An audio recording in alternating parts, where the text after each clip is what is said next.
नमस्कार, मैं हूं राजेश चौधरी और आप देख रहे हैं पी न्यूज भारत।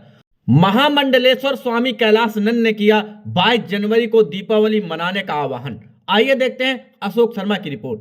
निरंजन पीठाधीश्वर हरिद्वार से आए आचार्य महामंडलेश्वर स्वामी कैलाशनंद गिरिजी महाराज का भाजपा नेता नरेश यादव के कैंप कार्यालय सम्राट बैंक्वेट हॉल में धर्म प्रेमियों द्वारा भव्य स्वागत किया गया।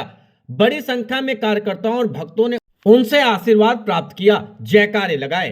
इस अवसर पर महाराज जी कुछ देर के लिए मीडिया से रूबरू हुए और कहा कि अयोध्या धाम में श्री राम मंदिर प्राण प्रतिष्ठा का उत्सव नहीं, महोत्सव है।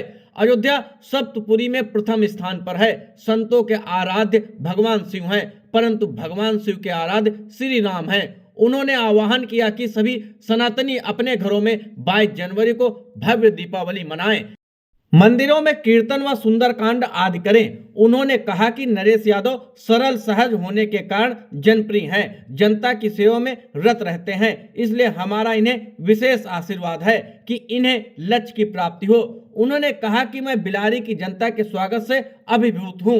इस अवसर पर राम सिंह वानप्रस्थी, पंडित विनोद कुमार मिश्र, निखिल यादव, भाजपा नगर अध्यक्ष विकास गुप्ता, निखिल पांडे, निहाल सिंह, विभु शर्मा आदि लोग उपस्थित रहे। रामाय रामभद्राय रामचंद्राय वेदसे रघुनाथाय नाथाय श्री सीताय पतये नमः। मुझे लगता है केवल भारत ही नहीं, दुनिया में रह रहे सभी सनातनियों का सौभाग्य है कि हम अपने आंखों से भगवान रामलला को स्थापित होते हुए देख पा रहे हैं। 500 वर्षों से ऊपर की घटना है, तब से हमारा सनातन राम मंदिर आज़ादी आंदोलन को लेकर लड़ाई लड़ रहा था। आज 22 जनवरी 2024 को भगवान राम 12:00 पर अपने स्थान पर विराजमान होंगे। मुझे लगता है वह दिन संपूर्ण सनातनियों के लिए दिवाली, दशहरा, होली, नवरात्र, इन सभी पर्वों से ऊपर उठ करके महापर्व, इसको उत्सव नहीं महोत्सव कहा जाता है। ये महोत्सव है। और जिस अयोध्या में भगवान राम स्थापित हो रहे हैं वो अयोध्या कोई साधारण भूमि नहीं है। अयोध्या वासिन सर्वे जगन्नाथ मूर्तया। अयोध्या के जो वासी हैं, पशु पक्षी के लिए भी प्रमाण आया है कि अयोध्या के जो पशु पक्षी भी हैं वो भी जगन्नाथपुरी मूर्ति के समान है, जगन्नाथपुरी मूर्ति के समान है। इसलिए अन्यत्र का सिद्ध अयोध्या का गिद्ध बराबर है। बड़े बड़े साधु संत अलंकृत भाषा में कहते हैं कि अन्यत्र का सिद्ध अयोध्या का गिद्ध बराबर है। तो अयोध्या सप्तपुरियों में सबसे पहली पुरी है। अयोध्या, मथुरा, माया, काशी, कांची, अवंतिका, पुरी, द्वारावती चैव सप्तेता मोक्षदायिका। इन सप्तपुरियों में जो अयोध्या है वो सबसे पहली पुरी है।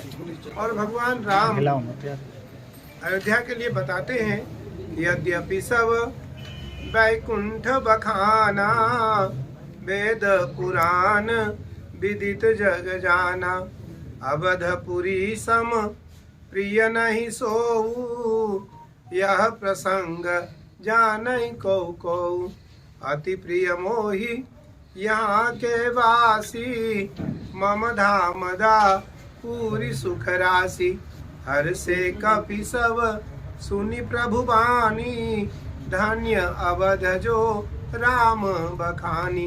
अयोध्या धन्य है जिसकी प्रशंसा भगवान राम स्वयं कर रहे हैं। उस अयोध्या का वर्णन शब्दों से कर पाना संभव नहीं है। इसलिए संपूर्ण सनातनियों के लिए आज इतने सन्यासी परंपराओं की, मैं तो सन्यास परंपरा का आचार्य हूँ, और सन्यास परंपरा का आचार्य होने के नाते हमारे आराध्य भगवान शिव है, लेकिन शिव के जो आराध्य हैं वो राम है। शिव के जो आराध्य हैं वो भगवान राम है। इसलिए हर परंपराओं को मानने वाले साधु संत सज्जन और सनातनी के लिए आज गौरव और हर्ष का विषय है कि भगवान राम 22 जनवरी को अयोध्या में हमारे आंखों के सामने भगवान राम वहाँ विराजमान हो रहे हैं। जो लोग आमंत्रित हैं वो वहाँ सामने से देख पा रहे हैं, जो आमंत्रित नहीं है वो आपके माध्यम से, टीवी के माध्यम से पूरी दृश्य को लाइव देख पाएंगे। अमर है, आत्मा अजन्मा है।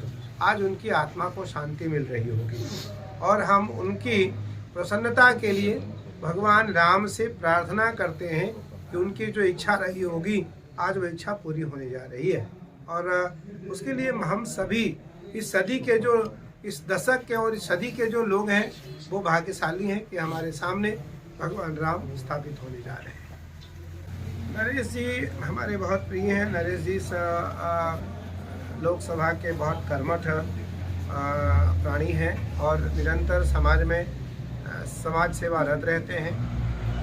मुझे लगता है कि ऐसे ही सनातनियों के कारण, ऐसे सत्य सनातनियों के कारण ही देश की परंपरा बची है और बची रहेगी।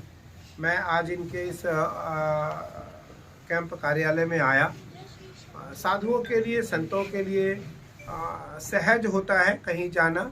उनकी कोई किसी प्रकार की कोई बाह्य आडंबरता नहीं होती है, कोई बाह्य आडंबर नहीं होता है। और मैं एक बहुत बड़े परंपरा का आचार्य, एक संन्यास परंपरा का आचार्य, एक श्रेष्ठ अखाड़े का आचार्य होने के नाते भी मुझे लगता है जो साधु है वो सहज है। साधु सहज स्वभाव वश, साधु चरित शुभ चरित कपासु, निरस विशद गुणमय फल जासु, जो सुख जो सही दुख पर छिद्र दुरावा, बंदनीय जग जस जही पावा। गोस्वामी तुलसीदास जी महाराज लिखते हैं साधुओं का चरित्र कपास रुई जैसी होती है।